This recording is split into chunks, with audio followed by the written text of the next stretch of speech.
On va démarrer pour être à l'heure et puis l'introduction va peut-être, j'espère, faire venir les retardataires. Donc, bonjour à tous et merci d'être présents dans ce webinaire du Centre de ressources de la rénovation des bâtiments tertiaires en Auvergne-Rhône-Alpes. Le centre de ressources, alors, voilà. Le centre de ressources est financé par l'ADEME et la région Auvergne-Rhône-Alpes. Il fonctionne depuis 2019-2020. Il est piloté par un comité technique avec l'Adréal, la région Auvergne-Rhône-Alpes, l'ADEME, la Banque des Territoires, CEREMA et ACTE. Et il est animé par Auvergne-Rhône-Alpes Énergie Environnement. Il s'adresse aux acteurs territoriaux d'accompagnement des maîtres d'ouvrage publics et privés pour la rénovation des bâtiments tertiaires, aux collectivités et aux maîtres d'ouvrage privés d'une façon générale. Ce centre de ressources, il a trois grandes thématiques de fonctionnement. La collecte des données, des pages thématiques et puis des ressources qui sont disponibles sur le site Internet. Une veille avec une lettre bâtiment qui est envoyée tous les mois par Marine, ma collègue, et qui est également disponible sur le site web, avec beaucoup d'informations sur tout ce qui se passe en matière de rénovation de bâtiments tertiaires au niveau national, régional et local. Et donc, toutes ces actualités sont maintenant disponibles sur le site web en direct, mais aussi envoyées par la lettre bâtiment. Donc, j'invite ceux qui ne sont pas inscrits à vous inscrire. Et puis, on fait aussi de l'animation avec des webinaires comme aujourd'hui. Là, c'est destiné à un très grand public, à un public assez large, mais on a aussi des groupes de travail où là, on travaille en plus petit comité, en comité restreint, et on rentre un peu plus dans le détail. Il y en a un sur les certificats d'économie d'énergie, un sur les collèges-lycées, un sur le télésuivi. Et puis, on organise une fois par an, en fin d'année, une journée régionale des accompagnateurs tous azimuts. On met tout le monde ensemble pour passer une journée, d'une part, à échanger entre nous, et puis d'autre part, à traiter un certain nombre de sujets qu'on n'a pas traités dans l'année. Là, voilà, donc les derniers webinaires, vous les retrouverez sur le site internet. Il y en a eu un sur le décret BAX le 15 avril. Aujourd'hui, c'est financement de la rénovation énergétique, on fait le point. Et puis, il y a également jeudi, pour information, les rencontres régionales CART. CART, c'est le réseau des réseaux, si je puis dire, avec le réseau des CEP, le réseau des universités, le réseau des conseillers sanitaires santé, et puis, Les CEP de l'ADEME. et puis les CEP de l'ADEME. Donc tout le monde, et puis les économes de flux lactés, bien sûr. Et donc tout le monde se réunit ce jeudi à Saint-Étienne pour les rencontres régionales cartes. Et je vous rappelle l'adresse du site Réno Tertiaire. Voilà, c'était rapide et efficace. Et donc à votre disposition, Laurent Chanisso et Marine Renaud qui est avec moi. Aujourd'hui, on va on va s'intéresser au financement de la rénovation énergétique. C'est vrai qu'on en fait en gros un bilan par an. Il y a eu des périodes où il y avait beaucoup plus d'actualité, d'autres un peu moins. Là, on souhaitait faire le point sur les financements principaux qui sont encore en vigueur au niveau national et régional et que chacun puisse poser ses questions et s'interroger sur l'opportunité ou pas de recourir à ces financements.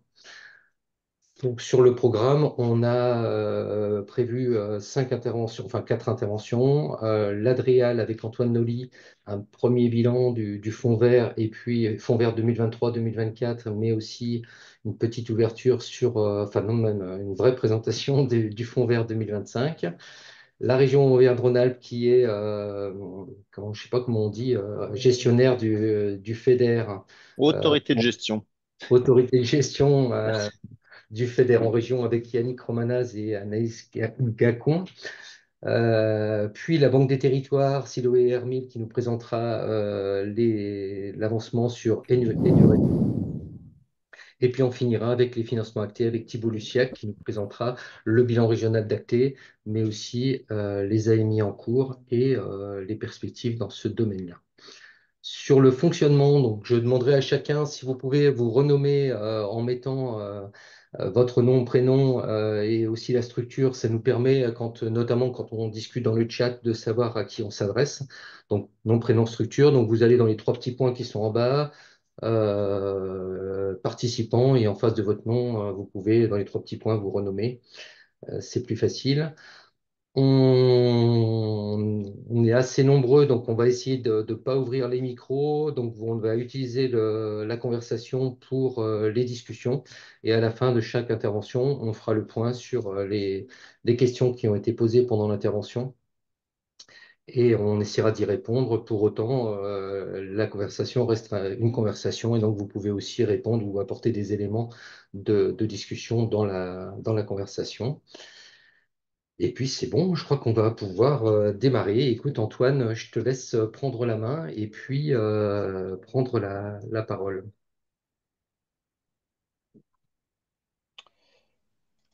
Hop là, bonjour à tous. Est-ce que vous m'entendez bien? Je suis désolé, a priori, ça grésillait un peu. J'espère que ça va pas trop être le C'est cas. mieux, c'est mieux. Ah, bon, si c'est trop désagréable, vous me dites et on avisera. Donc oui, donc j'ai partagé mon écran. Alors ça va être, je vais faire une petite introduction rapide du coup sur le fond vert. Ensuite, je vais vite passer la parole à Laurent qui a fait un gros travail pour faire le bilan du fond vert sur 2023. Donc aussi bien sur les financements que sur le côté plutôt performance environnementale. Et ensuite, je reprendrai la main pour faire un bilan sur 2024 et les orientations de 2025. Pour rappel, le fonds vert, du coup, a été mis en place par le ministère de l'écologie dès 2023. Donc là, on est au troisième exercice euh, sur ce fonds vert et la mesure rénovation énergétique. J'ai imprimé un exemplaire.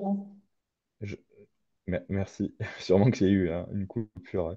Ouais. Et du coup, oui, donc ce fonds vert, il mobilise du coup, donc cette année, il y a 17 mesures sur le fonds vert. Donc il y a eu donc plusieurs mesures chaque année, mais ça s'étoffe de plus en plus.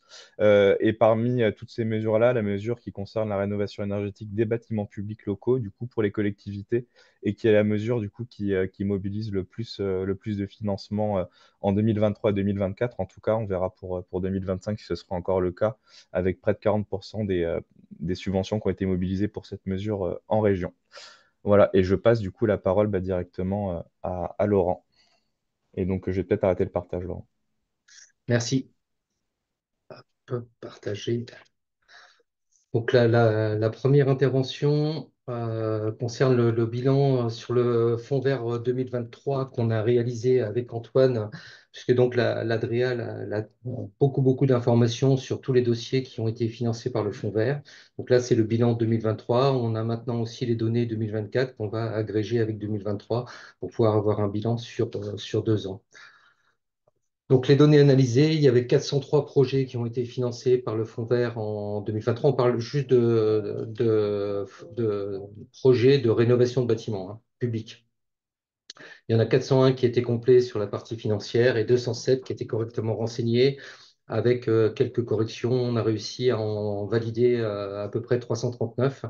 Donc, on a quand même une bonne base de données de projets avec des données de consommation énergétique, mais aussi des données financières assez détaillées. On a 2 dimensions d'analyse, une analyse quantitative, combien de dossiers, combien de millions d'euros, et puis une analyse qualitative, notamment des kilowattheures par mètre carré, comme vous avez pu le voir, qui sont très instructifs pour tout le monde. Et puis, on présente aujourd'hui 4 analyses complémentaires, un bilan global par type de rénovation, parce qu'on a aussi une distinction entre les rénovations globales et les rénovations standards, on va dire. Un bilan par département. On peut aussi faire des analyses par type de bâtiment, puisque le type de bâtiment est renseigné. Et puis, là, on a fait un petit zoom sur les bâtiments scolaires. Donc, sur les 401 projets qui ont été financés par le Fonds vert en 2023, représentaient quand même 874 000 mètres carrés. Donc, c'est une surface très significative. Ça représente 517 millions d'euros d'investissement, dont 105 millions d'euros de fonds verts. Donc, en gros, 20% à peu près de subventions fonds verts en moyenne. Un gain énergétique moyen de 55%, et un gain d'émission de 73%. Il faut le prendre avec un tout petit peu de pincette. Simplement, ça, c'est des données qui ont été renseignées au moment du dépôt des dossiers et sont sans doute un petit peu optimistes. Pour autant, on a un gain énergétique qui est largement supérieur à 30% et un gain d'émission qui est supérieur au gain énergétique, notamment du fait de la conversion énergétique. Vous avez en dessous les bilans, donc la répartition des 401 dossiers avec les surfaces globales, donc un peu moins de surface pour les rénovations globales, mais plus de dossiers. Et puis les niveaux d'investissement, donc massivement quand même des investissements dans les rénovations globales, massivement aussi des aides fonds verts sur les rénovations globales, des surfaces moyennes de l'ordre de 1500 mètres carrés pour les rénovations globales et un peu plus de 2000 mètres carrés en moyenne. C'est tout simplement que dans les rénovations classiques, il y a aussi beaucoup de parcs, collèges, lycées qui font des très grandes surfaces et qui viennent modifier un petit peu les moyennes. Et puis, vous voyez les investissements moyens par mètre carré, autour de 1800 euros par mètre carré. Encore une fois, c'est des données saisies par les bénéficiaires, hein. On ne les a pas vérifiées, mais ça donne un ordre d'idée. 1800 euros par mètre carré pour les rénovations globales et plutôt autour de 700 pour les rénovations, je vais dire, classiques ou standards. On a aussi pas mal de changements d'énergie, on va y revenir, mais 71% de changements d'énergie dans le cas des rénovations globales et à peu près la moitié de changements d'énergie quand il s'agit de rénovations classiques. Là, vous avez un petit bilan sur les changements d'énergie, justement. Donc, en bleu, vous avez les types d'énergie qui étaient avant les travaux. Donc, pas mal de gaz, de fioul et d'électricité. Et vous avez en vert les énergies après les travaux, avec en gros la moitié du gaz qui reste, mais un développement très très fort des pompes à chaleur, pas mal de chaufferie bois et de chauffage au bois, et puis aussi un développement du réseau de chaleur. Donc on voit très très bien là le passage gaz-fioul-élec vers pack bois et réseau de chaleur, ce qui est plutôt rassurant, et ce qui se traduit aussi par une très forte réduction des émissions. Là, vous avez un bilan par département. Bon, je vous laisserai regarder les chiffres de surface. Bien sûr, les départements sont très, très différents en Auvergne-Rhône-Alpes, hein. Mais ce qui est intéressant de voir, c'est le nombre de dossiers pour 100 000 habitants. Et on s'aperçoit que finalement, quand on ramène le nombre de dossiers pour 100 000 habitants, ben, les départements d'Auvergne sont aussi bien servis que les autres, si je puis dire, voire mieux servis que les autres. Ce qui est plutôt rassurant aussi, c'est-à-dire que il y a aussi ces territoires ruraux qui ont quand même pas mal de financement et d'aide. Donc ça, si vous le souhaitez, on pourra vous envoyer des détails sur ces analyses-là. Ce qui est important de noter, c'est que l'ensemble de la région a été desservi par ce fonds vert. Par type de bâtiment, ben, on a majoritairement des bâtiments scolaires. Ensuite viennent les bureaux, les logements, les équipements sportifs et enfin les bâtiments de santé. On voit que les bâtiments scolaires représentent quand même quasiment la moitié des surfaces, un investissement très nettement majoritaire, la moitié quasiment des aides fonds verts. Et donc la surface moyenne est 3000 mètres carrés, mais comme je vous l'avais dit aussi tout à l'heure, il y a une partie qui sont en collège et en lycée, et donc du coup ça augmente la surface moyenne.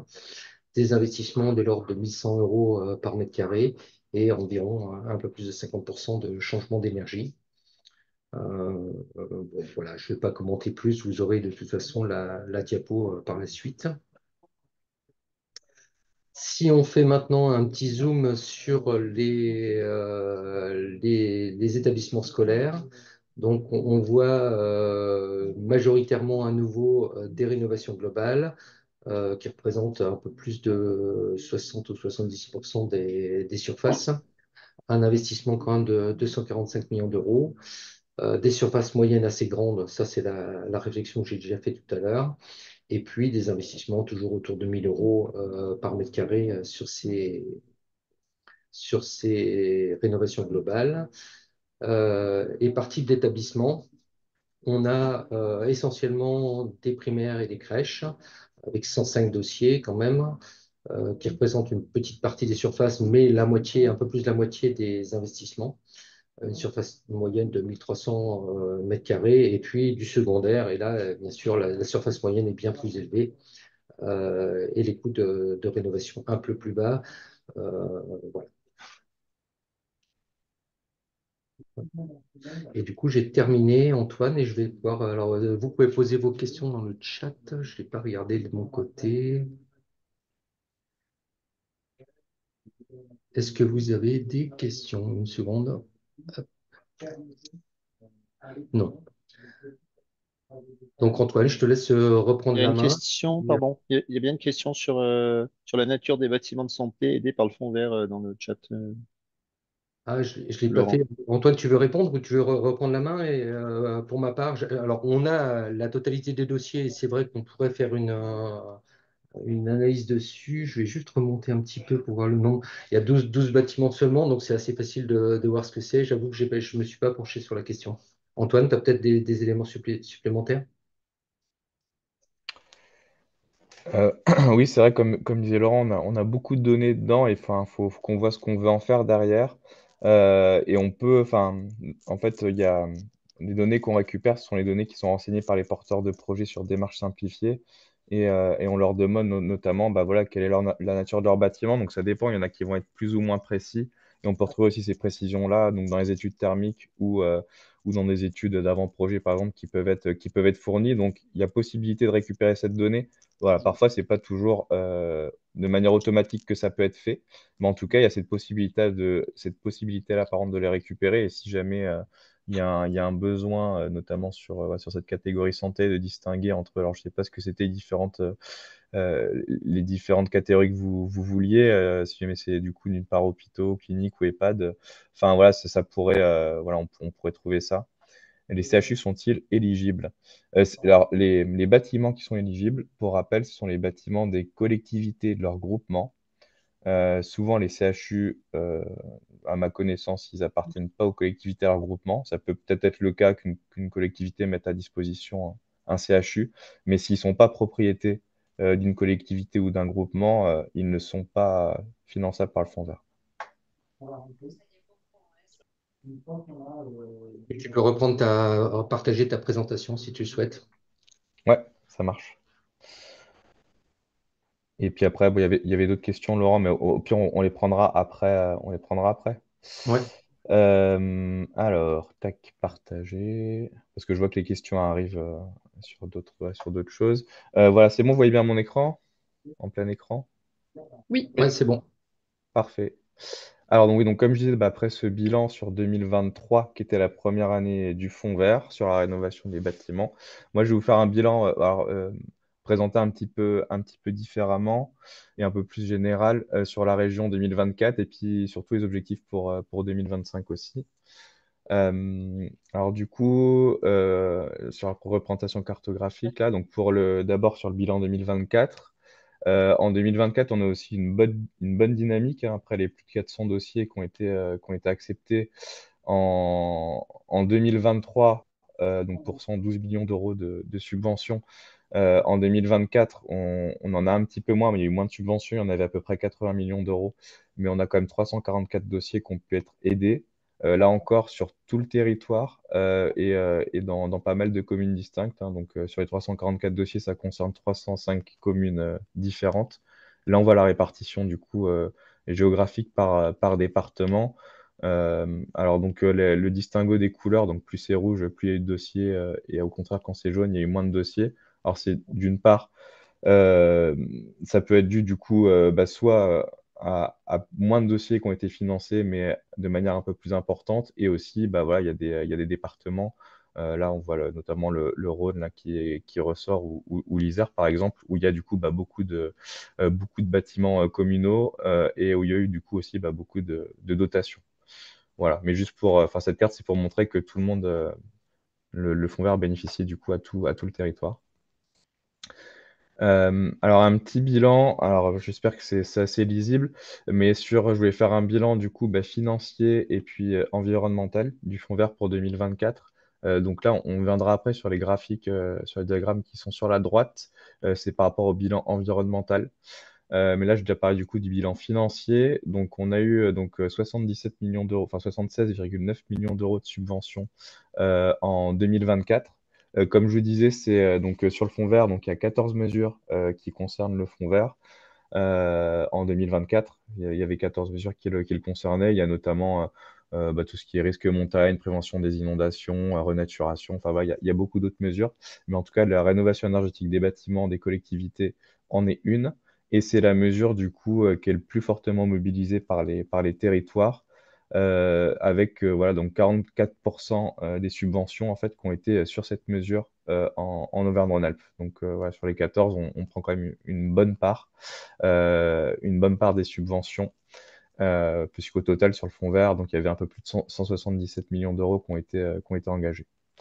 Ces subventions de 76,9 millions d'euros ont engendré 390 millions d'euros ou vont engendrer 380 millions d'euros de travaux. Donc avec une moyenne, comme en 2023, d'à peu près 20% de taux de subvention. Voilà pour les éléments financiers. Ensuite, pour les éléments de la performance environnementale, et là, ça fait aussi le parallèle avec ce que montrait Laurent au début, c'est que donc on avait, pour rappel, 344 dossiers qui ont été acceptés. En fait, comme ces dossiers-là qui sont analysés, on récupère les données depuis une plateforme qui s'appelle Démarche simplifiée, qui est renseignée par le porteur de projet. Voilà, c'est pas toujours très bien renseigné, avec soit des erreurs dans les unités, ou alors des ratios en mètres carrés qui sont pas faits. Enfin voilà, par exemple, on a des kilogrammes CO2 à la place des tonnes de CO2. Enfin, il y a pas mal de sujets. Donc, il y a eu un gros travail qui a été fait par Laurent pour 2023, et aussi là pour 2024, pour essayer de fiabiliser un certain nombre de dossiers. Donc, malgré ça, on n'a pas pu récupérer tous les dossiers. Donc, sur les 344 dossiers, il y en a 316 quand même qu'on a pu analyser. Donc, c'est quand même assez intéressant, en faisant encore une fois des changements d'unité essentiellement. On a donc un gain énergétique estimé de 62% avant-après travaux en énergie finale, des économies de gaz à effet de serre de 69%. Et là encore, pour aller dans le sens de 2023, on a vraiment une forte réduction des chaudières à énergie fossile, avec la suppression d'à peu près 80 chaudières fuel et 120 chaudières au gaz. Voilà, bon, j'ai exclu de tout ça les systèmes hybrides. Alors, je ne sais pas si on a eu beaucoup sur le territoire, mais voilà, les systèmes hybrides, ils ne comptent pas comme fuel au gaz. On parle des systèmes qui combinent un peu les deux. Et la surface totale rénovée, du coup, de ces 316 dossiers analysés est de 350 000 m², donc avec une moyenne de 1250 m² par projet. Et si on regarde là les petits diagrammes, on voit plutôt voilà, d'un point de vue qualitatif et environnemental, voilà, ce que ça a pu faire. Donc on en parlait là sur les chaudières au fioul et au gaz, c'est les deux diagrammes qu'on a en dessous. Donc sur les 316 dossiers, on avait 81 chaudières fioul et aucune après travaux. Chaudière gaz, du coup, 131 avant travaux, plus que 11 après. Et puis, donc, pareil sur les gains énergétiques, on va dire en valeur absolue, enfin en kilowattheure d'énergie finale par an, plutôt qu'en pourcentage, on a également enfin, voilà, les 62% là, ils sont traduits avec ces diagrammes-là. Si que je me trompe pas, je crois que c'était 10, ouais, c'est ça, 10 millions. Donc du coup, on passe de un peu plus de 60 millions de kilowattheures d'énergie finale par an à, euh, à un peu moins de 30. Voilà. Donc pour le bilan 2024 global, ensuite pour les établissements scolaires, ben, un peu pareil. Donc là, ça a concerné aussi, donc en 2024, donc sur les 344 dossiers, 134 dossiers pour la rénovation des établissements scolaires, qui représentent 41 millions d'euros de subventions, et des travaux moyens de 191 millions d'euros. Donc pareil, on reste encore dans les ordres de grandeur de 20% de taux de subvention, avec encore une répartition. Donc tous les territoires sont concernés voilà, par ça, avec une forte proportion quand même dans le Rhône, qui atteint 28 dossiers.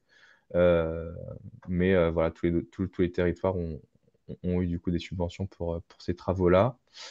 Voilà, du coup, sur le fonds vert 2024. Ensuite, pour le fonds vert 2025, donc de cette année, donc vous avez dû voir, ça s'est fait un petit peu attendre, hein, avec le contexte budgétaire voilà, qu'on a depuis un certain temps.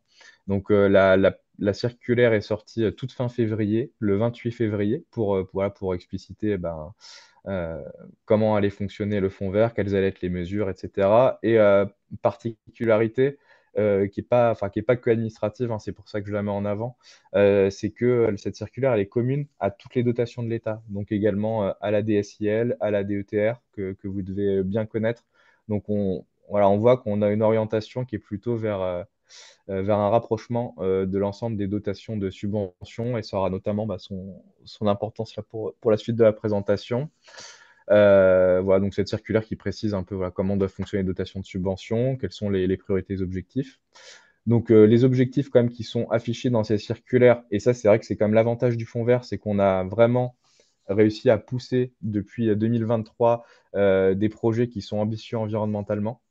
Donc voilà, la priorité donc, de toutes ces dotations, c'est vraiment bien de prioriser les investissements en faveur de la transition écologique. Voilà, donc peu importe le vecteur financier, si c'est du fonds vert, de la DSIL ou de la DETR, ça fait partie des priorités à la transition écologique. Et l'objectif aussi de rapprocher ces dotations, c'est de simplifier aussi l'action publique locale avec un rapprochement de tout ça.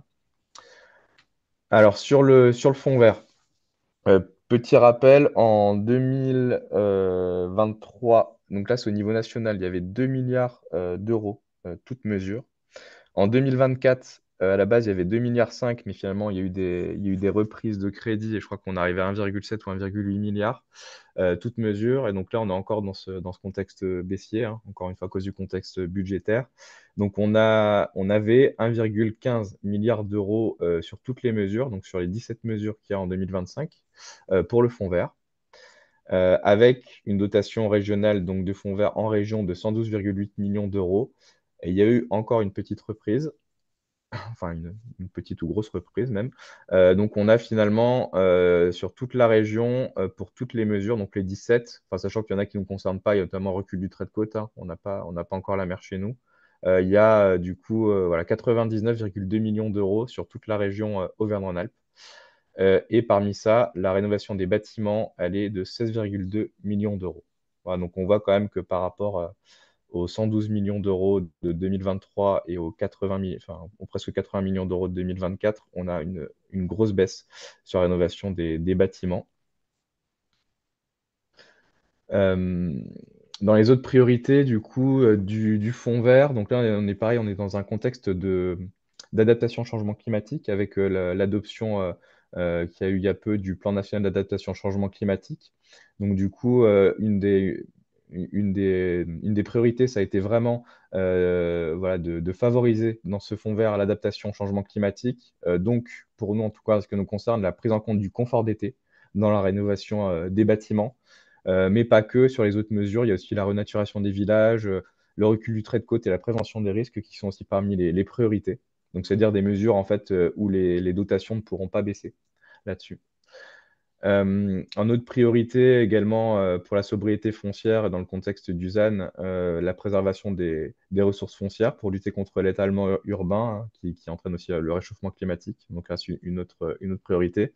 Et c'est aussi indiqué que la rénovation des bâtiments, notamment scolaires, demeure une priorité du gouvernement qui est mise en place à travers le fonds vert, mais aussi la DSIL et la DETR. Et c'est important là, on verra pour la suite, pour les bâtiments scolaires, puisque les bâtiments scolaires, ils ne pourront pas être financés par le fonds vert cette année, mais par d'autres dotations de subventions. Ouais, Je je vous vais, ai je mis. vais te demander Oui, d'accélérer un pardon. tout petit peu, Antoine, désolé. Ok, ça marche. Bon, enfin, vous avez du coup, pareil, vous pourrez cliquer sur le lien. Là, vous aurez d'autres informations sur les autres mesures du fonds vert, là, si ça vous intéresse. Alors, j'ai fait sur les deux, trois diapos qui suivent tout ce qui changeait en 2025 et ce qui ne changeait pas par rapport à 2024. Donc, comme il faut que j'aille vite, euh, donc ce qui ne change pas, je ne vais pas trop le détailler. Donc, on a toujours un taux de subvention moyen de 25% qui est visé, toute mesure au niveau national. Des cumuls de subventions qui sont exclus autant que possible. Voilà, c'est vraiment du coup ce qui est mis, et puis vraiment rechercher les subventions là où elles peuvent être. Donc aussi le lien avec les autres présentations qui vont être faites tout à l'heure via les prêts, les dotations européennes, les C2E, le fonds chaleur. Toutes les mesures sont fongibles entre elles, les 17, sauf l'aide aux maires bâtisseurs qui est une nouvelle mesure. Donc on en parlait, donc meilleure mobilisation des crédits européens, voilà aussi ce qui est marqué. Donc ça fera lien aussi avec la présentation du FEDER. Et des enveloppes à préserver, notamment celles sur la rénovation donc, qui nous concerne aujourd'hui, et les dépenses d'adaptation. Et aussi un petit point de vigilance, vraiment faire apparaître à chaque fois le petit logo France Nation Verte à chaque fois qu'il y a un projet qui a été subventionné par le Fonds vert. Désolé, qu'est-ce que ça veut dire des enveloppes à préserver? Alors après ça, c'est vrai qu'elles ne peuvent pas être plus basses. D'accord. Voilà, en fait, il y a une fongibilité, c'est-à-dire qu'on peut passer sur les 17 mesures. Théoriquement, l'argent d'une mesure une partie de l'argent d'une mesure peut être transférée sur une autre mesure. C'est d'ailleurs ce qui a bénéficié en 2023-2024. Pourquoi est-ce qu'on a pu mobiliser 112 millions en 2023 et 80 millions en 2024? Voilà. Mais cette année, en fait, donc il y a toujours une fongibilité, mais dans les faits, toutes les mesures qui concernent l'adaptation et aide aux maires bâtisseurs, ce qui fait quand même, je crois, déjà 5 ou 6 mesures, et rénovation, elles peuvent pas, voilà, elles sont pas fongibles. Donc en fait, c'est beaucoup plus Merci. risible le cadre de cette année, donc on pourra récupérer moins d'argent. Merci. Voilà. Sur le cahier d'accompagnement 2025, pareil, vous avez le lien. Donc, il n'y a rien qui change. Donc, on a toujours les 40% d'économie d'énergie finale. Une recherche en premier d'une meilleure enveloppe du bâtiment. On a les mêmes types de travaux qui sont éligibles. Voilà, avec, bon, dans les travaux éligibles aussi, des petits détails en plus, hein, notamment des équipements qui permettent de réduire la consommation d'eau, hein, mais ça, voilà, on va dire, c'est anecdotique. Et pour les bâtiments résidentiels, je voyais qu'il y a une question tout à l'heure sur les logements communaux. Ce qui est demandé, c'est d'avoir du coup une étude. Dans l'étude thermique, ça correspond à un audit réglementaire et que le choix du scénario aussi soit fait dans la demande de subvention. Voilà, la priorité du fonds vert, ça reste de financer du tertiaire, notamment des écoles, mais c'est possible de financer des logements, mais pour ça, il faut voilà, donner l'audit, plus le choix du scénario. En nouveauté, donc qui est assez importante, je vais rapidement passer dessus, mais faut que je l'évoque. La rénovation des établissements scolaires, qui demeure, comme on l'a dit, une priorité gouvernementale, doit être prioritairement orientée vers la DSIL et la DETR. Bon, aussi la DCID et la DPV, mais nous, ça nous concerne surtout la DCID et la DETR. Donc voilà, après, il y aurait très peu du coup de dossiers qui pourraient passer sur le fond vert pour les écoles, mais plutôt côté décile des ETR. Et on garde du coup, même si c'est côté décile et d'ETR, les mêmes ambitions environnementales. Donc les 40% d'économie d'énergie, voilà, notamment, qui sont le principal, mais également, dans un contexte d'adaptation au changement climatique, la prise en compte systématique, que ce soit dans les dossiers décile, DETR ou fond vert, de la thématique du confort d'été et du risque inondation quand on est en périmètre PPRI, donc plan de prévention des risques inondation, dans les demandes de subvention. Et il y a également un petit paragraphe là dans le cas d'accompagnement qui précise que les rénovations doivent prendre en compte la présence des espèces protégées. Et je vous renvoie à un webinaire qu'on avait fait dans le cadre du centre de ressources avec la LPO, la Ligue de protection des oiseaux et Chauves-souris Auvergne, et l'Adréal aussi pour mes collègues en charge des espèces protégées, voilà, qui va rappeler, enfin, qui pourra vous rappeler un certain nombre de points là-dessus. Alors, juste, j'en profite, j'ai pas le lien du centre de ressources, il marchait pas quand j'étais allé le voir, donc ouais, peut-être à remettre à jour, mais en tout cas, on a le lien et on vous l'enverra avec les présentations. Euh, bon, là, pareil, je vais pas m'attarder dessus, juste pour dire qu'un projet pourra pas être, sur les énergies fossiles, un projet ne pourra pas être financé au titre du fonds vert ou d'autres ou de n'importe quelle autre dotation de subvention. Si jamais il fonctionne avec plus de 30% de fuel, on ne pourra rien financer du tout, y compris l'enveloppe du bâtiment. Ce sera interdit. Par contre, un projet qui fonctionne avec plus de 30% de gaz, là, il pourra être financé, sauf les travaux qui concernent du coup le remplacement du système de chauffage. Voilà, donc un projet qui garde du fuel, zéro financement. Projet qui garde du gaz, on peut avoir un financement, sauf le système de chauffage. Voilà, et puis encore une fois, il y a donc sur le fonds chaleur, mais c'est un petit rappel, voilà, tout ce qui est financement des réseaux de chaleur notamment, c'est vraiment, ça passe par le fonds chaleur et puis pas par le fonds vert. Voilà, j'en ai fini. Désolé, ça a été un peu rapide, mais vous aurez la présentation, mais il fallait que je me dépêche. Laurent, c'est bon. Ouais, merci beaucoup. Donc, tu arrêtes le partage. Et merci beaucoup. Oui, et donc je te laisserai répondre à un certain nombre de questions qui sont dans le chat, notamment sur le type de bâtiment éligible. Je note aussi la question sur le nombre de dossiers acceptés par rapport au nombre de dossiers déposés. Et ça, on y répondra dans la mesure du possible. On verra ce qu'on peut faire là-dessus, sachant que vu les restrictions, il va y avoir plus de dossiers refusés à l'avenir que dans le passé. Et puis, ben, du coup, je laisse la parole au FEDER régional. Oui. Allez-y. Est-ce que le document est visible du coup, ça marche? Oui, super, c'est parfait. Bonjour à tous, Yannick Romanaz, je suis chargé de mission instructeur au sein de l'unité Ouest du service FEDER à la région. L'unité Ouest, c'est celle qui s'occupe des départements Auvergnat plus la Loire. On va parler à deux voix, ma collègue Anaïs interviendra un petit peu plus tard. Euh, pour resituer l'action du FEDER, donc on est sur un programme 21-27, 2021-2027, qu'on a réellement démarré fin 2022. La rénovation énergétique s'inscrit dans le cadre d'une grande priorité de transition énergétique et environnement de près de 191 millions d'euros aujourd'hui, soit pas loin de 30% du programme total. Et le volet efficacité énergétique se décomposait en une partie rénovation des logements sociaux. On a programmé sous forme d'appel à projet en tout début de programme, qui a eu pas mal de succès, et donc la mesure est entièrement consommée à ce jour. Et donc sur le volet qui nous intéresse plus particulièrement aujourd'hui, des bâtiments tertiaires publics, on est sur une mesure qui a été réabondée en fin d'année dernière, qui est dotée aujourd'hui de 80, pas loin de 97 millions d'euros de FEDER. En taux d'avancement, je crois qu'on est autour de 80%, mais en gros, les dépôts sont toujours possibles. C'est une priorité affichée de la région, ce volet rénovation de bâtiments tertiaires. Donc, vous pouvez considérer que les dépôts, il n'y a pas forcément de contraintes maquettes à ce jour, donc les dépôts sont possibles. Et après, de toute façon, en échangeant avec nous, on vous tiendra informé plus précisément, mais bon, pas de problème aujourd'hui pour déposer les dossiers. Pour faire un rapide bilan de ce qu'on a fait, donc chiffre arrêté, on a une programmation en juillet, donc on a déjà intégré dans le bilan. Donc en partant de décembre 2022 à juillet 2025, on est sur un total de 76 projets qui ont été accompagnés.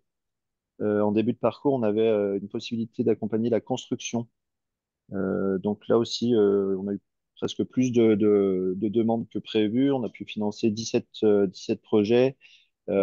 C'est plus possible de déposer de dossier depuis déjà assez longtemps, hein, depuis l'été 2023. 17 projets qui ont reçu une subvention moyenne de 2 millions d'euros. Euh, c'est assez conséquent pour nous et parce qu'on était sur des assiettes qui étaient calculées au réel. À l'inverse du volet rénovation, pour lequel on a bon, plus de dossiers, 59 dossiers, mais une subvention moyenne qui est quand même bien inférieure puisqu'on est autour de 765 000 euros. Et ça s'explique parce qu'on a, sur cette génération de FEDER, on est sur un coût unitaire pour calculer les dépenses éligibles, coût unitaire qui est, après expérience, qui est quand même assez restrictif parce qu'on est que sur 469 euros du mètre carré pour définir ces dépenses. Et donc, mathématiquement, ça donne des assiettes pas si élevées et des subventions qui sont moins élevées que ce qu'elles ont pu être sur de précédentes générations. En termes de surface, on est sur une grosse majorité de dossiers entre 1000 et 5000 mètres carrés. Ça s'explique aussi parce que pour voilà, des surfaces restreintes, finalement, on n'est pas très compétitif avec des coûts éligibles qui sont assez faibles par rapport aux coûts réels. Typologie de bâtiment, la mesure consacrée quand même est très ciblée sur le bâtiment scolaire et c'est ce qu'on constate aussi bon, puisqu'on a 47 bâtiments sur 59, donc pas loin de 80% qui concernent des bâtiments scolaires, depuis l'école primaire jusqu'à l'université, et 12 pour pas mal d'hôtels de ville, hôtels de département, bâtiments liés au service. On a deux ou trois 10 aussi qui ont pu bénéficier de FEDER. Et tout ça représente une surface totale de 213 600 mètres carrés rénovés. En termes de répartition géographique, bon, on a pu concerner les 12 départements, plus ou moins quand même. Finalement, c'est assez cohérent avec ce que on a pu voir sur le fond vert tout à l'heure, avec des départements auvergnats, Cantal, Puy-de-Dôme, Allier, qui sont pas si mal représentés, la Haute-Savoie également. Et bon, c'est pas évident de tirer une grande tendance, mais parce qu'on a des départements très ruraux qui sont bien représentés, et puis à l'inverse, d'autres non, départements urbains moyens. Donc voilà, ça donne quand même une petite idée de la répartition, et puis ça montre que finalement l'Auvergne a été assez dynamique sur ces projets. Euh, pour la partie bilan, on va s'arrêter là. Je vais passer la main à Anaïs, qui sera plus voilà, pour vous décrire le contenu de la mesure telle qu'elle est accessible aujourd'hui. Bonjour à tous. Du coup, oui, donc je suis Anaïs Gacon. Donc moi, je suis aussi chargée de mission comme Yannick. Donc je suis basée à Lyon et je m'occupe plus précisément des départements Ardèche, Drôme, Rhône et Isère. Voilà, vous aurez nos contacts à la fin avec la répartition territoriale. Sur cette slide, donc, on a repris les types de projets, les types de bâtiments qu'on finance. Donc, ce qui est à retenir, voilà, on a deux types de projets principaux, hein. Donc, les bâtiments administratifs, donc les rénovations énergétiques des bâtiments administratifs, et puis les bâtiments d'éducation. Voilà, c'est vraiment les deux types de projets qu'on va venir soutenir. Ce qui est peut-être à noter, c'est que depuis 2023, il est possible de soutenir les bâtiments relatifs à la petite enfance, donc les crèches, les maisons de l'enfance, etc., sont également éligibles. Voilà pour cette slide-là. Donc là, on vous a remis le type de bénéficiaires, hein, donc majoritairement, effectivement, donc c'est les collectivités territoriales.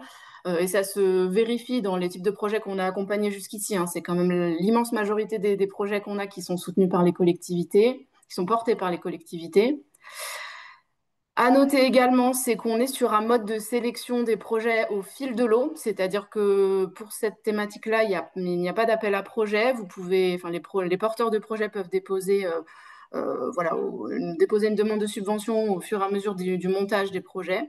Donc voilà, on a remis également ce préalable qui est important pour nous, hein, voilà, que vous puissiez prendre contact avec nous pour qu'on puisse vérifier tout simplement ensemble l'éligibilité des projets au cas par cas avant le dépôt officiel de la demande de subvention. Voilà. Ici, donc les critères d'éligibilité. Donc voilà, on a mis en gras ce qui est quand même le plus important, c'est-à-dire que la subvention minimale FEDER, elle est de 50 000 euros. Donc il faut que les projets, après instruction, puissent justifier d'une subvention minimale de 50 000 euros. Oui, bonjour, Amandine Bonnet de la mairie d'Annonay. Oui, bonjour. Ah. Non, Je continue. Donc, au niveau de la maturité des projets, pour être déposé, pour qu'une subvention FEDER puisse être demandée, il faut que le projet soit à minima en phase APD, donc avant projet définitif.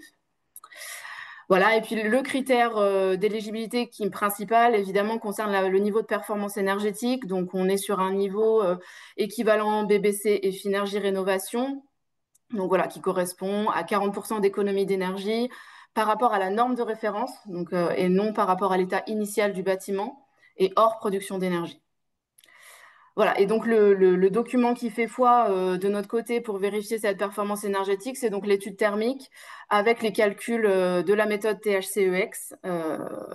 Donc cette étude thermique doit nous être fournie au moment de l'instruction du projet.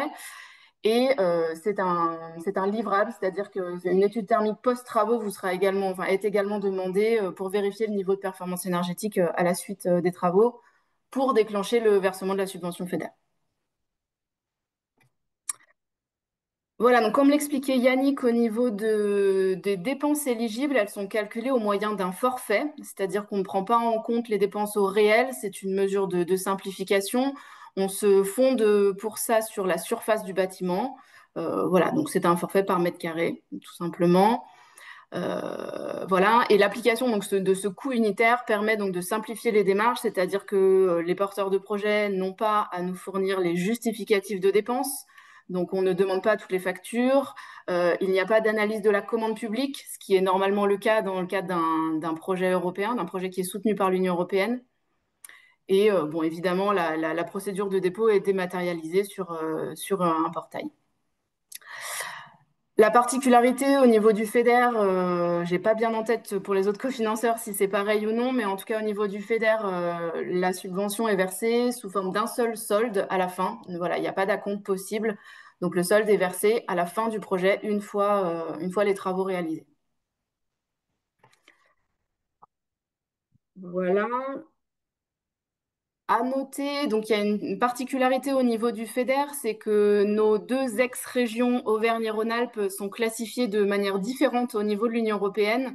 Et l'impact très pratico-pratique pour nous, c'est qu'on a un taux d'intervention du FEDER, donc un taux de subvention moyen qui est différencié selon si on se situe sur les territoires d'ex-Auvergne ou bien d'ex-Rhône-Alpes. Donc voilà, on vous a remis ces taux, donc c'est 60% pour les territoires ex-Auvergne et 35% pour les territoires ex-Rhône-Alpes. À noter cependant qu'il s'agit d'un taux moyen. Ce n'est pas forcément le taux qui sera appliqué sur les projets. Ça dépend de l'instruction de votre demande de subvention et ça dépend voilà, des cofinanceurs du projet, voilà, de l'instruction de la demande de subvention. C'est un taux moyen. Voilà, je vais laisser la parole à Yannick pour terminer sur la fin de la présentation. Ouais, on Il y vous a il y avait, prévu. Ah, pardon. oui, tu regarderas aussi la question qui a été posée sur le chat, Oui, Ah, ouais. sur la différence entre fil de l'eau et oui, AMI, appel à projet. Voilà, Ouais. éventuellement, je répondre direct. Alors, ok, on va si regarder. on peut répondre tout de suite ou? Comme tu veux. Oui, oui, oui, c'est pas. Ah bah La diff. oui, on peut répondre soit oui, oui. Bah alors la différence en fait, je comprends pas pourquoi il y a une forme en appel à projet, une forme. Alors oui, voilà, parce que la règle, on va dire, c'est que, enfin la règle, il y a c'est deux Ah, modalités de sélection différentes. C'est-à-dire l'appel à projet, c'est temporaire, c'est-à-dire que vous allez avoir un certain laps de temps pour déposer des projets. Et le fil de l'eau, c'est-à-dire qu'on peut les déposer n'importe quand en fait, hein, quand le projet émerge en fait, tout simplement. Voilà. Je sais pas si tu veux compléter, Yannick. si, c'est ça, il n'y a pas de critères additionnels, il n'y a pas de classement. En fait, le principe d'un appel à projet, c'est qu'on va au-delà de ce que la Commission européenne nous exige en termes de critères d'éligibilité. C'est qu'on classe les candidatures et on se dit, bah, on les note et on se dit, bah, il y a peut-être que les 10 premières qui seront retenues. Donc, il y a un côté un peu soit élitiste, soit plus qualitatif, soit je ne sais pas quel est le terme, mais alors qu'au fil de l'eau, ben, ce qui fait foi, c'est la mesure FEDER euh, que Anaïs vient de vous décrire au final avec ses différents critères d'éligibilité. Et a priori, ben, un dossier qui remplit ces critères est éligible et est finançable. Donc voilà, et après, c'est plus souple au fil de l'eau en termes de calendrier parce qu'il n'y a pas de date butoir au-delà de laquelle ben, une candidature serait plus recevable parce que le dossier a été déposé trop tard. On s'ajuste en fonction des comités de programmation. Si c'est trop tard par rapport au comité qui suit, ben, ça attend le suivant, mais voilà, c'est beaucoup moins contraignant. La règle, par contre, majeure, c'est qu'il ne faut pas que vos projets de rénovation soient achevés avant la demande de subvention, avant que le dossier de demande soit déposé. Mais potentiellement, ils peuvent avoir démarré, les travaux peuvent avoir démarré. Cumul avec d'autres subventions, il n'y a pas de, il y avait des incompatibilités avec le fonds de relance, enfin à l'époque du Oui, Covid, mais sinon il n'y a pas d'incompatibilité réelle entre FEDER et cofinancement, ce qui fait que ça coince parfois. C'est que bah, vous êtes soumis à des plafonds d'aide publique de 80%, suivant les assiettes, suivant les cofinancements déjà perçus, déjà reçus. Il n'y a pas forcément nous, on intervient en dernier, il n'y a pas forcément de place pour atteindre les mm. 50 000 euros minimum qu'Anaïs évoquait. Mais légalement, il n'y a pas de contrainte. On n'est pas incompatible avec les crédits de l'État, quoi. Et concernant le Ouais. forfait, je ne comprends pas s'il y a un forfait au mètre carré, pourquoi le taux dépend des départements. En fait, le forfait au mètre carré nous sert à calculer la base de dépenses éligibles et non la subvention. En fait, je ne sais pas si c'est très clair, c'est vrai que c'est un peu compliqué à comprendre. Toute subvention est toujours assise sur une assiette de dépenses éligibles et nous, c'est cette assiette-là que l'on calcule au mètre carré. Et le taux que j'évoquais tout à l'heure, là par contre, il s'agit du taux de subvention. Donc c'est là où ça dépend de la localisation du projet, comme je l'évoquais tout à l'heure. Voilà, j'espère que ça répond à la question. Mais après, sur ce taux moyen, comme Anaïs l'a dit tout à l'heure, il faut pas non plus. Voilà. C'est plus pour info. C'est plus de notre responsabilité en fait. Sur la maquette du FEDER, il faut qu'à la fin du programme, on justifie que côté Auvergnat, on était à ce taux moyen de contribution de 60%, côté Rhône-Alpin 35%. Mais vous, dossier par dossier, ça va finalement assez peu vous impacter parce que avec le jeu des cofinancements, ben, on n'est pas forcément. Enfin, Oui, c'est oui. quand on est tout seul à la limite. Si vous sollicitez du FEDER seul, il se peut que nous, on vous attribue ce taux moyen. Mais voilà, je pense qu'il faut pas non plus trop se focaliser sur ce point-là.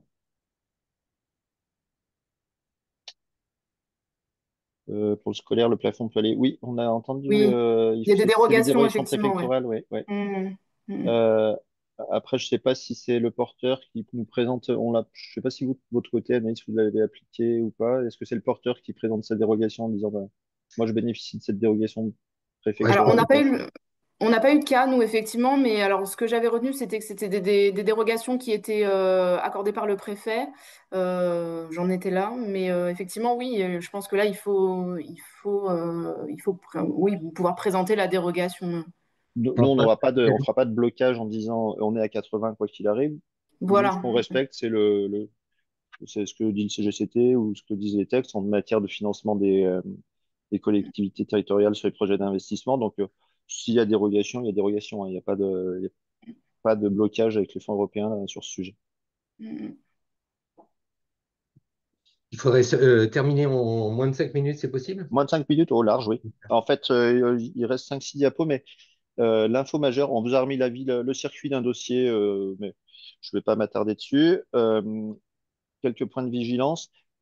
Il y a deux infos majeures. C'est qu'il faut nous parler avant, et ça, vous le verrez à la fin, il y a une slide avec nos contacts. Ça fait gagner du temps à tout le monde. Et que, globalement, et la plateforme de dépôt de dossier et toutes les infos nécessaires pour préparer sa demande, que ce soit sur la charte de publicité, sur voilà, ces différentes informations. Toutes ces informations-là se trouvent sur le site europeanauvergne-rhône-alpes.fr. Donc, si je dois résumer les 5 dernières diapos, c'est le site. Euh, et des contacts avec nous réguliers. Il n'y a pas de. C'est aussi l'avantage par rapport aux appels à projets où les contacts sont beaucoup plus limités parce qu'il faut que tout le monde soit dans les mêmes conditions même niveau d'information en fait. Donc finalement, on peut délivrer assez peu d'infos au-delà du texte de l'appel à projet. Là, on peut avoir autant d'échanges qu'on veut jusqu'à la programmation, enfin tout au long de la vie du dossier. Donc, faut vraiment pas s'en priver. Et donc, le portail e-Synergie auquel on fait référence, c'est la plateforme qui permet de déposer les demandes de subvention. Les contacts, donc on vous les a mis suivant la localisation géographique de vos projets. Et puis voilà, on en a terminé. Donc, pour les 5 Merci minutes, on est beaucoup. bon. C'était super. Donc, je vous laisserai répondre aussi aux quelques questions qui arrivent Oui. dans le chat, notamment sur le fonctionnement exact des 90% ou pas. Et puis, on va passer à l'intervenant suivant si on a un peu Euh, de temps à la je fin. vois c'est pas, je vois une question sur le fait que le FEDER est compliqué. Euh, bon, nous, ça fait assez longtemps qu'on est dans le circuit pour pouvoir dire quand même que le coût unitaire, ça a un effet, euh, enfin, c'est assez faible. Le 469 euros quand même d'expérience pour des petits projets Mm. inférieurs à 500 mètres carrés, c'est quand même pas idéal.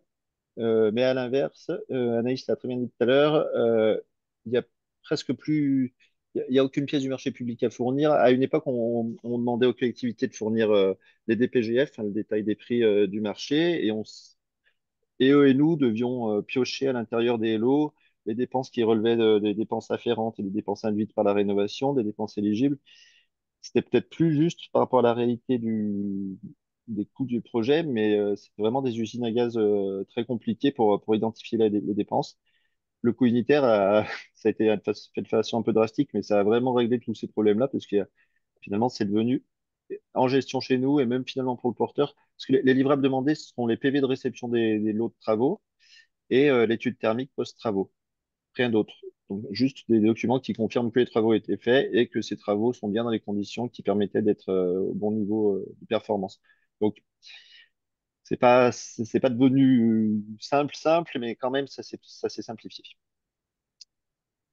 Et merci beaucoup. Je vous laisse départager. Puis, on va passer à la Ouais. présentation de la Banque des Territoires sur EduRénov avec Silaye Hermil. Je vous laisse aussi partager l'écran, pas de souci. Bonjour. Bonjour. Ça marche, je partage. Alors,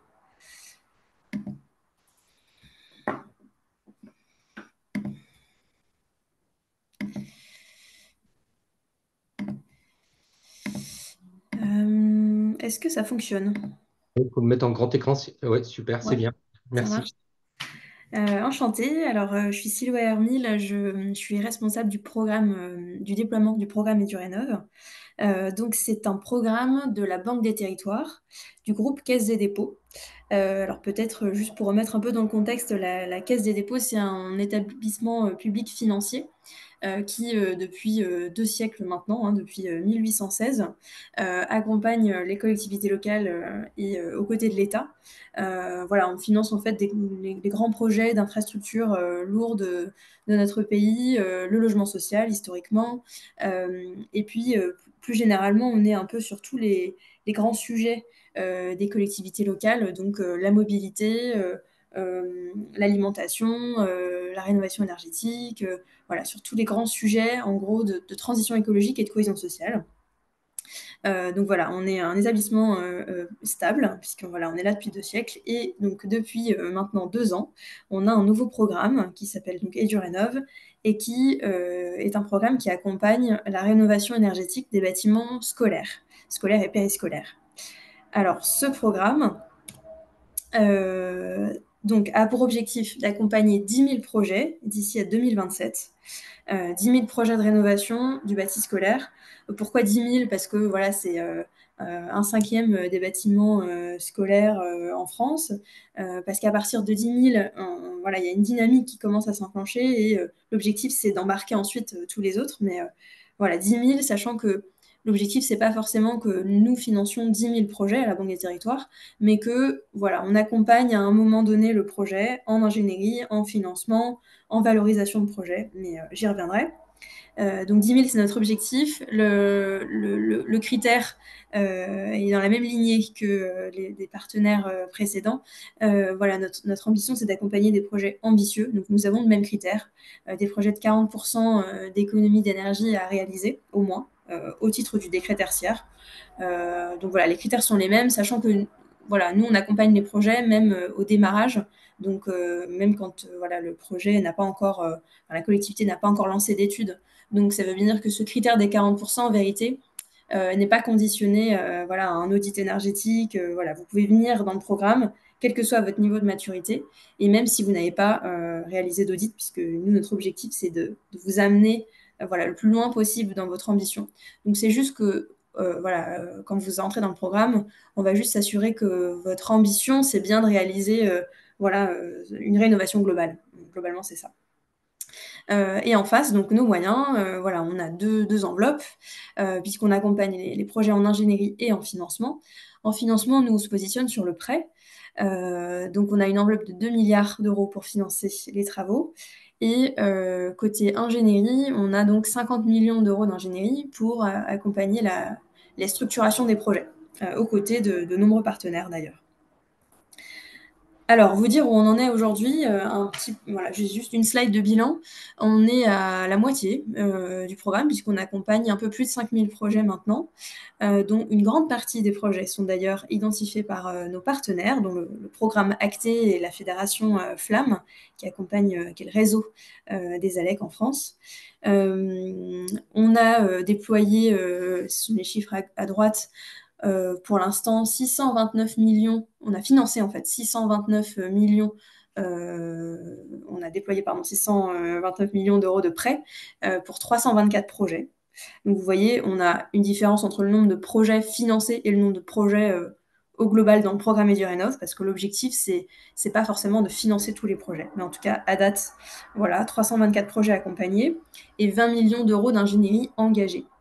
Si on se concentre juste sur la région Auvergne-Rhône-Alpes, sur les 5054 projets qu'on a dans le programme, on en a 1080 qui sont des projets en Auvergne-Rhône-Alpes, dont une grande partie sont des projets lauréats du programme Acté Plus et du FONCHEN notamment, puisqu'en fait, sur le FONCHEN, nous avons en 2023 et 2024 cofinancé, enfin mis en place un bonus bâti scolaire pour voilà, donner un financement supplémentaire à l'ingénierie déployée par Acté. Donc, ce sont des projets qu'on a ensuite voilà, récupérés pour potentiellement les accompagner en ingénierie financière ou en financement. On a déployé 68 millions d'euros de financement, juste sur la région Auvergne-Rhône-Alpes, en prêt ou en in-tracting. On a déployé 444 000 euros d'ingénierie via notre ingénierie en propre. Là aussi, je réexpliquerai plus tard. Et pour ce qui est de l'ingénierie intermédiaire par le programme Acté, on a, nous, délégué à Acté 2,6 millions euros d'ingénierie. Voilà pour les chiffres sur la région Auvergne-Rhône-Alpes. Mais c'est aussi pour vous dire que voilà, pour l'instant, on est à la moitié du parcours. Je vous le disais, on a une enveloppe de 2 milliards de financement dans l'enveloppe pour le financement des travaux. On est à 629 millions. Donc en gros, il y a encore de la place. Venez, on a encore les moyens d'accompagner les projets en ingénierie comme en financement. Alors, vous dire globalement comment est-ce qu'on accompagne les projets. Concrètement, qu'est-ce que c'est que notre proposition de valeur? En gros, on a 3 grandes briques d'accompagnement. Une première qui consiste à apporter de la ressource, à apporter de l'information au projet, mettre en lien les collectivités, produire de la documentation, organiser des webinaires. Ça, c'est un peu la première brique du programme, sachant que voilà, un projet peut vraiment venir quel que soit son niveau de maturité. On prend les projets au fil de l'eau, il n'y a pas d'appel à projet, et vous venez, voilà, si vous savez que vous avez une école à rénover, mais vous ne savez pas par quel bout prendre le sujet, ou alors vous avez déjà lancé des études, mais vous êtes peut-être bloqué à un moment, vous êtes le bienvenu, vous êtes en recherche de financement, vous pouvez venir, voilà, peu importe en fait l'état d'avancement du projet.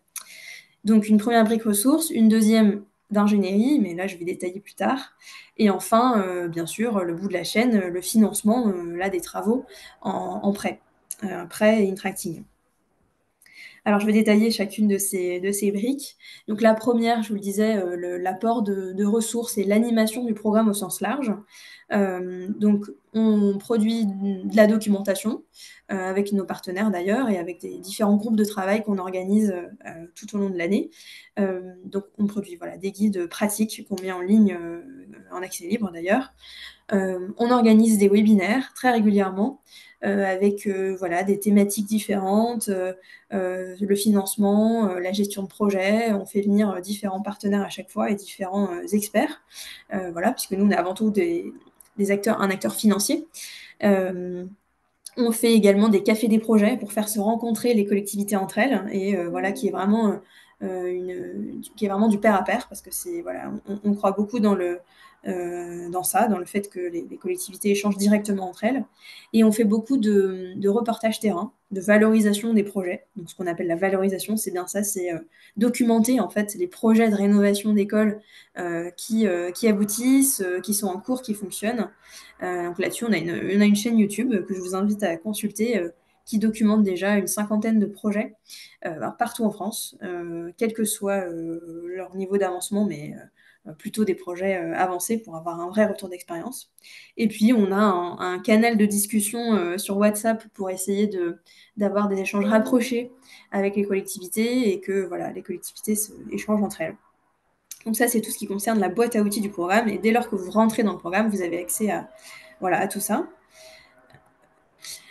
Sur l'ingénierie, alors, en complément des ingénieries locales déjà existantes, on travaille avec, j'ai vu là, de connecter différents partenaires qu'on a sur tout le territoire, donc des ALEC, des syndicats d'énergie. Oui, par mail, ouais. Par mail à M. Noguera, il a dû mettre... Petit problème de micro. Donc, en complément des ingénieries locales déjà existantes, je vous le disais, nous, on a vocation à venir compléter lorsque il y a un manque sur le territoire, lorsque peut-être une ALEC ne peut pas accompagner tout du long un projet de rénovation. On a lancé, nous, des marchés à bon de commande, donc des marchés publics que la Banque des Territoires a passés en propre, pour s'entourer donc de prestataires techniques, financiers, et pour accompagner les projets tout au long de la chaîne de vie du projet. Donc, ce sont des prestations qui sont financées à 100% par la Banque des Territoires. Donc, évidemment, ça veut dire que c'est indolore pour la collectivité. Donc, bien sûr, nous, quand on a une demande d'un projet, on va regarder si le besoin d'appui est manifeste et s'il n'y a pas déjà un acteur au local qui peut agir sur le sujet.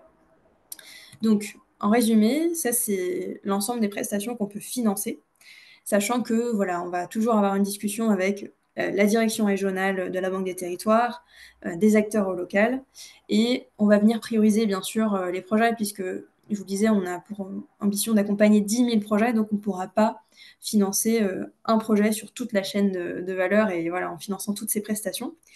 Mais globalement, vous voyez, on a des prestations d'appui technique, donc on finance des audits énergétiques, on finance la programmation de travaux, de l'assistance à la sélection d'une maîtrise d'œuvre, donc tout ce qui est la rédaction des DCE, l'analyse des candidatures, etc. On a également des prestations financières, donc d'appui au montage juridique et financier. Et puis une partie sur les usages, l'assistance à maîtrise d'usage en co-construction du projet, donc au moment de la programmation des travaux et au moment de la livraison du chantier. Donc je pourrais y revenir si vous avez des questions, mais voilà, globalement, c'est l'ensemble des prestations que l'on peut financer dès lors que vous entrez dans le programme EduRénov, dès lors que vous vous inscrivez dans le programme. Je mets juste une attention sur l'ingénierie financière parce que c'est un marché qu'on a récemment modifié et qui voilà, est en cours depuis le mois de mai. On vient d'ajouter des prestations d'ingénierie financière. Donc, notamment ces 2 premières-là. Un audit flash financier. Donc là, l'objectif, c'est qu'avec votre projet que vous avez déjà fait avancer avec des études techniques, notre proposition, c'est voilà, que si vous avez de la difficulté à regarder, à faire votre plan de financement, tout simplement, l'objectif, c'est qu'avec des consultants financiers, on vienne vous aider à analyser la situation financière de la collectivité au regard du projet de rénovation chiffré et de faire des propositions de scénarios d'investissement avec, vous voyez, plus ou moins de dettes et de regarder ce que ça fait sur la section invest, la section fonctionnement. Donc, vraiment de regarder avec les subventions disponibles et voilà, un peu d'endettement, ce qui se passe sur les grands ratios de votre collectivité, des grands ratios financiers de la collectivité. Donc ça, c'est une première prestation vraiment d'optimisation du plan de financement. Et puis, on en a une deuxième, on a appelé la montage. Alors là, un peu plus classique, vous avez probablement des acteurs qui peuvent vous aider également sur ces sujets, mais d'identification et de cartographie des financements disponibles. Donc là, c'est vraiment regarder ce qu'on peut aller chercher comme subvention, mais aussi comme autre financement. Donc c'est la première prestation de cartographie et la deuxième d'appui au montage des dossiers de demande de financement, qu'on va limiter à 3 dossiers par projet. Voilà, mais on peut en discuter si vous avez des questions. Et on a, pour les projets un peu plus conséquents, un peu plus complexes, la possibilité d'accompagner le montage de marchés globaux, donc de contrats de performance énergétique, par exemple. Donc là, c'est plutôt pour des gros projets.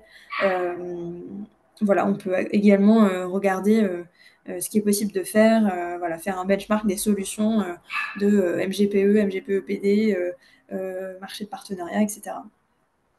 Voilà, je voulais vous mettre l'attention sur l'ingénierie financière parce que c'est un marché qu'on a tout récemment lancé et donc je vous invite à nous contacter si vous avez des besoins de ce point de vue-là. Et je vais terminer avec ce qu'on propose sur les financements. Donc là, c'est vraiment pour le financement des travaux. Donc je vous le disais, nous, on a un établissement public financier. Historiquement, en fait, la Banque des Territoires finance les projets en prêt et en prêt long terme. Nous, on a vraiment, voilà, on pense que le prêt, c'est un très bon levier pour financer la transition, puisqu'on a besoin, la transition, c'est vraiment un objectif de long terme. Et donc, pour financer ces projets long terme, on a besoin de prêts long terme. Nous, on se positionne vraiment sur, vous voyez, des durées d'amortissement assez longues, puisqu'on démarre à 20 ans sur le prêt, l'EduPrêt qui concerne la rénovation énergétique des bâtiments scolaires. Donc voilà, nous, en fait, on finance ces projets à partir du fonds d'épargne. Vous le savez sans doute, mais la Caisse des dépôts centralise une grande partie de l'épargne des Français via le livret A ou le LDDS ou le LEP. Donc cet argent, donc c'est l'épargne des Français qui finance vraiment, qui financerait vos projets si vous preniez un prêt chez nous. Donc au taux du livret A qui est aujourd'hui à 2,4%. Auquel on ajoute une marge de bonifié. Donc en fait, cette marge, elle change selon l'objet du prêt et selon son ambition en termes d'énergie, en termes de gains social voilà, que le projet apporte. Donc cette marge, elle est de 0,4% pour tous les projets ambitieux en termes de gains énergétiques, Donc ici, notre critère 40% d'économie d'énergie en énergie finale. Donc voilà, c'est ce qui nous fait un taux à 2,8% au total, du coup, puisque taux du livret A plus 0,4%. Donc 2,8 que l'on applique sur des projets avec des durées d'amortissement qui démarrent à 20 ans et qui peuvent aller jusqu'à 60 ans, même si 60 ans, ça n'arrive jamais pour un projet de rénovation d'école. Globalement, en moyenne, sur les projets qu'on a financés, on a plutôt une moyenne de 25 ans. Voilà, donc ce qui vous permet en fait d'étaler la dette sur plusieurs années, donc d'avoir des annuités assez faibles et de pouvoir sortir d'autres projets. Donc c'est ce en quoi on croit très fort à la Banque des Territoires. L'investissement long terme, le prêt long terme vous permet de ne pas gréver votre budget sur votre mandature, mais de pouvoir étaler la dette et sortir d'autres projets, parce qu'il n'y a pas que la rénovation d'école qui vous préoccupe, on s'en doute bien. Donc voilà, garder une capacité d'autofinancement pour sortir d'autres projets. Et puis Je vais on vous a... couper. Pardon, non, allez-y, excusez-moi. Je finis juste avec l'autre taux. Donc, on a une possibilité de taux variable, révisable, ce taux du livret A qui, du coup, peut changer, mais qui, globalement, change très peu et qui, sur le long terme, a plutôt tendance à être autour de 2%. Et on a une possibilité de taux fixe pour les collectivités qui préféreraient avoir un taux fixe. Et là-dessus, on va chercher des ressources de nos partenaires, la BEI, la Banque européenne d'investissement, ou la SPIL. Et là, les barèmes sont mensuels, donc ils changent régulièrement. Évidemment, ils sont moins attractifs que le taux du livret A. On est plutôt autour de 3%. Il faudrait que je regarde exactement, mais ça change tous les mois pour ces deux partenaires. Et là, on peut commencer des durées d'amortissement à partir de 15 ans. Oui, donc je voulais juste vous presser un tout petit peu. Il faudrait finir dans les 3 minutes maximum, s'il vous plaît. Ça marche. Eh ben, je termine avec le dernier dispositif financier dont je voulais parler. Donc, c'est l'autre possibilité de financement des projets. C'est le dispositif Intracting, qui est en gros un prêt, mais plus court terme, qui est un prêt particulier parce qu'il est adossé à des économies d'énergie. En fait, c'est le principe d'une avance remboursable, c'est-à-dire qu'on finance les travaux à partir des économies réalisées sur le budget de fonctionnement, grâce à la réduction des factures énergétiques. Donc, en fait, ce prêt, il peut être intéressant pour financer tous les types de travaux à gain rapide. Il faut en fait au démarrage une étude technique assez poussée où on va regarder précisément sur quel poste de travaux vous allez pouvoir générer des économies d'énergie. Et ces économies d'énergie vont être transformées en économies financières. Et ce montant-là va servir à déterminer le montant du prêt. Donc c'est bien une opération blanche globalement. Et ce prêt, donc, c'est un prêt court et moyen terme puisque ça va de 3 à 13 ans. Et vous voyez, le taux est fixe pour ce prêt-là. Et en ce moment, j'ai regardé le taux pour le mois de juin, on est à 2,32.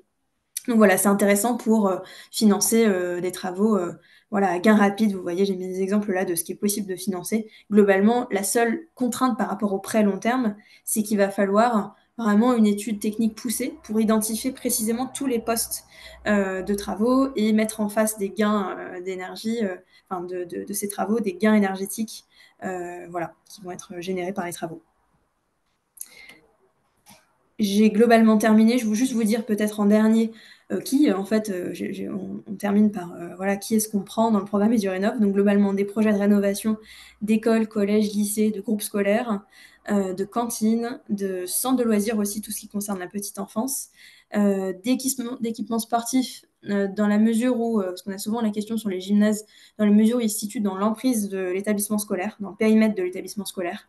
Pour l'instant, c'est ça, on reste vraiment focalisé sur le périmètre scolaire et périscolaire. Les universités également, et les centres de formation d'apprentis. Et tout cela, à chaque fois, des établissements publics. On ne va pas accompagner d'établissements privés, même sous contrat. Et voilà, donc globalement, notre critère, c'est la question des 40% d'économie d'énergie, je vous le disais. Mais en vérité, on est très souple. N'hésitez pas à nous contacter globalement si vous avez un projet au démarrage. Voilà, on va juste échanger avec vous pour voir que vous avez bien un projet de rénovation global. Vous n'allez pas juste changer vos luminaires, en gros, c'est un peu ça.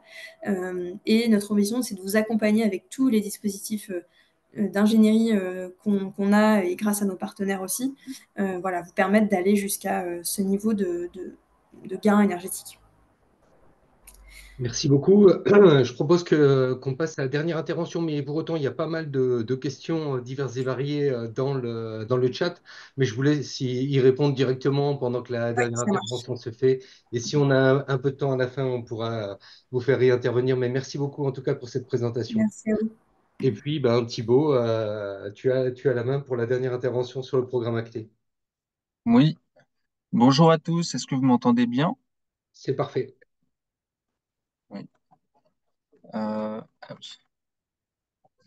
Oui, bonjour à tous. Eh bien, pour me présenter, donc, je m'appelle Thibaut Luciac et je suis chargé de mission au sein du programme ACTE et j'accompagne notamment des collectivités sur la région Auvergne-Rhône-Alpes. Donc, dans un premier temps, je vais vous faire une présentation donc, de qu'est-ce que le programme ACTE. Et je vais vous faire également un bilan sur Acte 2 et des premiers chiffres sur chaîne avec un focus sur la région Auvergne-Rhône-Alpes. Et dans un deuxième temps, je présenterai les sous-programmes qui sont actuellement encore en cours.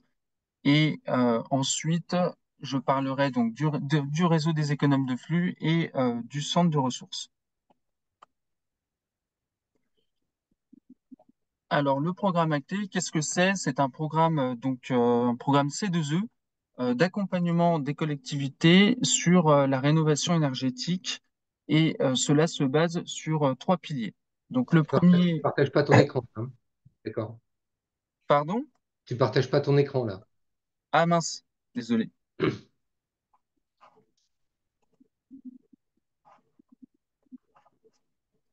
C'est bon, vous voyez mon écran Ah, là? parfait, super, merci. Ah bah pardon. Oui, effectivement, pardon. Euh, Bon, bah, pour reprendre, en tout cas, voilà. Donc, il y a trois piliers. Le premier, c'est le financement de l'ingénierie via l'outil, notre principal outil de financement qui a été évoqué tout à l'heure par Sidoé, qui est le fonds Chêne. Cet outil va financer l'ingénierie, donc la phase amont de travaux. Donc, notamment du financement d'outils, des études comme des audits énergétiques, des études de maîtrise d'œuvre et des AMO. Ensuite, il y a le deuxième pilier qui est le réseau des économes de flux par le financement de postes d'économes de flux dans les collectivités. Et donc, les économes de flux qui sont de véritables experts sur les questions énergétiques dans les territoires. Et également par un centre de ressources dans lequel vous pouvez retrouver des webinaires, des guides et des documents types comme des cahiers des charges types, comme celui pour les audits énergétiques. Voilà. Donc le programme Acte 2, pour vous faire un peu un bilan, alors il a couru de 2020 à 2024, il avait une enveloppe globale de 110 millions d'euros, il a permis d'accompagner 11 000 bâtiments, dont 41% étaient des bâtiments scolaires, et cela a permis d'avoir un taux de passage à l'acte de travaux, un taux moyen de 36% par structure. Sur les économes de flux, il y a eu 380 postes d'économes de flux qui ont été financés avec une enveloppe de 12,5 millions pour le financement des salaires. Et sur la région Auvergne-Rhône-Alpes, donc il y a eu 17,5 millions sur la région et qui a représenté 26% à peu près des financements globaux d'Acte 2 donc, sur la région Auvergne-Rhône-Alpes. Et maintenant, effectivement, donc cela a permis d'accompagner 1254 communes sur la région Aura, donc à peu près 25% des communes. Et il y a eu 123 postes d'économes de flux qui ont été financés et ça a permis de toucher 2462 bâtiments. Et maintenant, une répartition parmi les différents lots. Donc, le lot 1, c'est le financement des postes d'économes de flux. Le lot 2, les outils. Le lot 3, les études. les études énergétiques et le lot 4, les études de maîtrise d'œuvre. Et effectivement, on peut voir qu'il y a eu 4,6 millions sur les études énergétiques et 6,1 millions sur les études de maîtrise d'œuvre qui sont donc les postes prioritaires. Et donc, cela a permis de financer 250 études de maîtrise d'œuvre et toucher 1628 bâtiments par des études énergétiques. Maintenant, rapidement sur chaîne, donc là, ce sont des chiffres à date sur l'état des conventionnements. Donc, cela ne représente pas les chiffres qui seront, comment dire, en fin en fin de programme, mais sur l'état des conventions à date, donc il y a 157,9 millions d'aides qui sont conventionnées et il y a 610 postes d'EF qui sont prévus et avec à peu près 12,9 000 bâtiments qui devraient être touchés. Sur la région Aura, cela représente 34,7 millions d'être conventionnés avec 112 postes d'EF et 2159 bâtiments. Et encore une fois, on voit que les études énergétiques et les études de maîtrise d'œuvre sont majoritaires avec 7,78 millions et 10,47 millions pour les études de maîtrise d'œuvre. Maintenant, pour les actualités d'Acté, donc en avril, on a eu le dernier jury pour chaîne 5. La semaine dernière, on a eu la remise des trophées Acté et également le colloque. Et le 27 juin prochain, on va avoir la fin des candidatures pour l'appel à projet bâti patrimonial que je détaille juste après. Et pour vous faire un tout petit point d'étape sur le fonds chaîne, donc à l'heure actuelle, on a la majeure partie de l'enveloppe qui est engagée sur le fonds chaîne depuis chaîne 5. Et à l'heure actuelle, des discussions sont en cours avec la DGEC pour une prochaine saison 6. Mais pour l'instant, je peux pas comment dire, on n'a pas d'annonce véritable à faire. Maintenant, pour faire rapidement un focus sur nos sous-programmes actuellement en cours, donc je vais vous présenter premièrement EcoPousse, qui est un programme de sensibilisation à destination des scolaires sur les enjeux du développement durable et sur les éco-gestes. Donc les thématiques abordées sont, pour ne pas toutes les citer, mais il y a l'eau, l'éclairage, la mobilité, les déchets, la biodiversité. Et cela est à destination donc des classes élémentaires et des maternelles. Et ce programme s'articule au cours de l'année autour d'ateliers qui sont animés par des intervenants dans les classes, par un concours national d'expression artistique en fin d'année et par également du matériel pédagogique pour justement pour la sensibilisation. Maintenant, pour aborder la partie financière, donc 80% du coût est pris en charge par Acté et il y a un reste à charge de 20% pour la collectivité avec sur la dernière ligne, donc cela va de 198 € à 104 € selon en fait, le nombre de classes qui sont dans la candidature.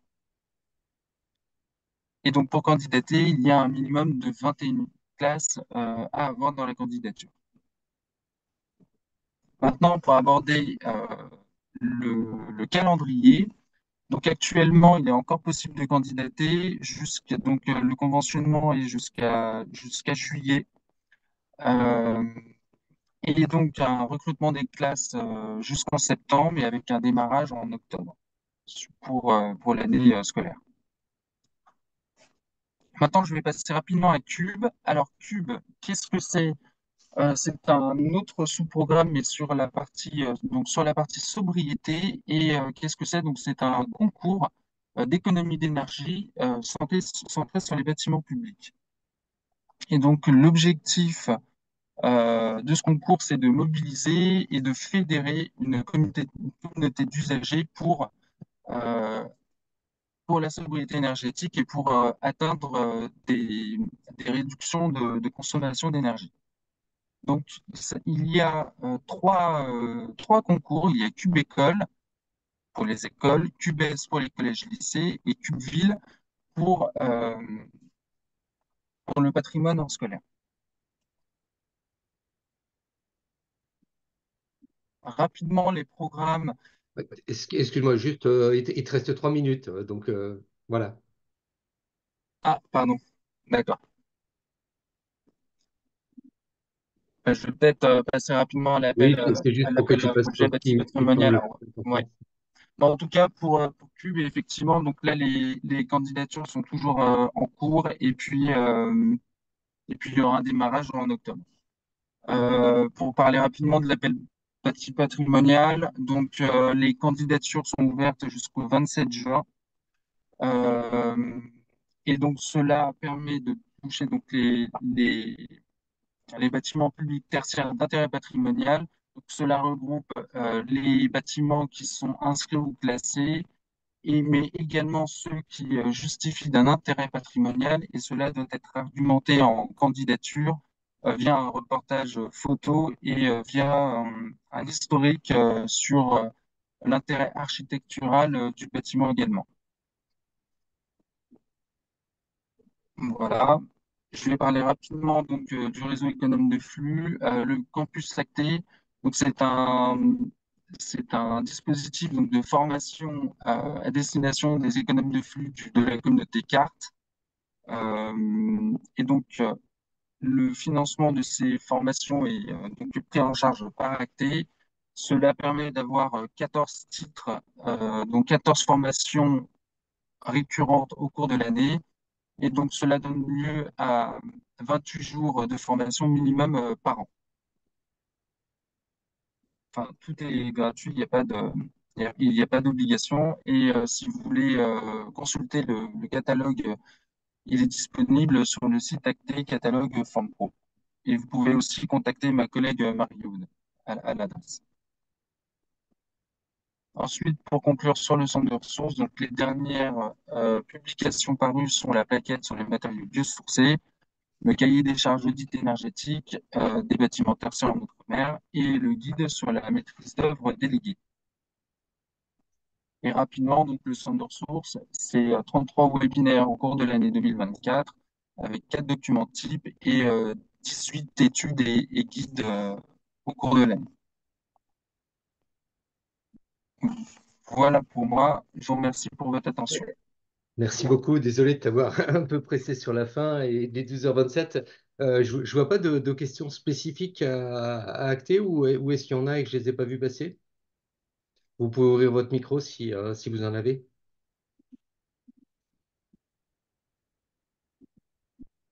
Non, pas particulièrement. C'est vrai qu'on est tous en attente du prochain acté et des nouveaux montages de financement que vous allez pouvoir négocier ou discuter avec le national. Et voilà, et donc on espère que ça arrivera assez vite. Sur la partie EduRénov, il y avait des questions en suspens. Je ne sais pas si Madame Hermé, vous voulez revenir sur une ou deux questions à laquelle vous avez répondu dans le chat. Alors peut-être dire que, enfin en fait j'ai répondu normalement à toutes les questions qu'il y avait. Peut-être dire que le prêt vient bien en fait que, parce que c'est vrai on parle de financement des projets et nous on finance en prêt, donc je le redis, on fait pas de subvention à la Banque des Territoires, on vient souvent en fait financer le reste à charge de la collectivité. Voilà, une fois qu'elle a réussi à obtenir toutes les subventions possibles, on finance son reste à charge.